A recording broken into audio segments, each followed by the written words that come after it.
பச்சை பட்டாணி உருளைக்கிழங்கு வச்சு சூப்பரா ஒரு குருமா தான் செய்ய போறோம். எப்படி செய்யலாம்னு பார்க்கலாமா? வாங்க வீடியோக்குள்ள போகலாம்.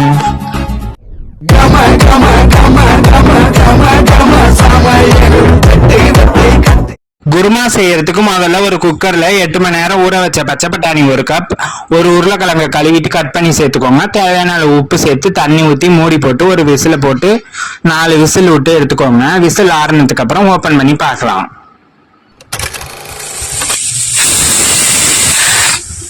இப்போ விசில் ஆறிடுச்சு, ஓபன் பண்ணி பார்க்கலாம். நல்லா வெந்திருக்கு. உருளைக்கிழங்கு தோல் உரிச்சு தனியா மசிச்சு எடுத்து வச்சுக்கோங்க.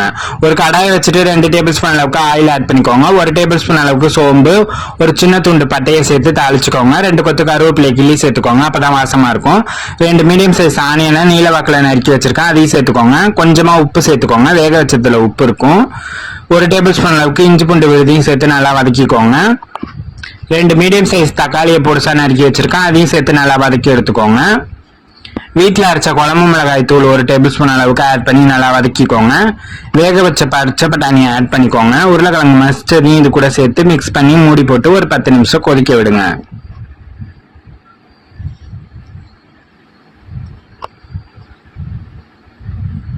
இப்போ மூடி போட்டு ஒரு 10 நிமிஷம் கொதிக்க விடலாம்.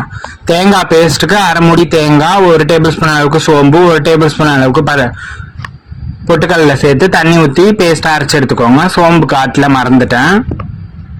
தண்ணி ஊற்றி ஃபைன் பேஸ்ட் அரைச்சி மூடியை ஓப்பன் பண்ணி தேங்காய் ஊற்றினதுக்கு பிறகு ரொம்ப கொதிக்க கூடாது, ஒரு 5 நிமிஷம் கொதிச்சா போதும். இப்போ தேங்காய் பேஸ்ட்டை சேர்த்து நல்லா கொதிக்க விடலாம். ஒரு 5 நிமிஷம் மட்டும் கொதிக்க விடுங்க. இப்போ 5 நிமிஷம் நல்லா கொதிச்சிருச்சு. ஃபைனலா கொத்தமல்லி தழை தூவி இறக்கிட வேண்டியதான். என்னோட ஸ்டைல்ல பச்சை பட்டாணி உருளைக்கிழங்கு குருமா தயாராயிடுச்சு. மினி சப்பாத்திக்கு வச்சு சர்வ் பண்ண வேண்டியதான்.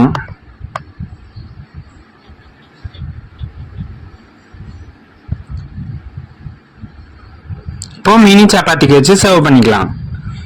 இதே மாதிரியே நீங்களும் ட்ரை பண்ணி பார்த்துட்டு எப்படி இருக்குங்கிறத கமெண்ட் பாக்ஸ்ல சொல்லுங்க. மறக்காம சேனலை சப்ஸ்கிரைப் பண்ணி வச்சுக்கோங்க. பாய், நெக்ஸ்ட் வீடியோல பார்க்கலாம்.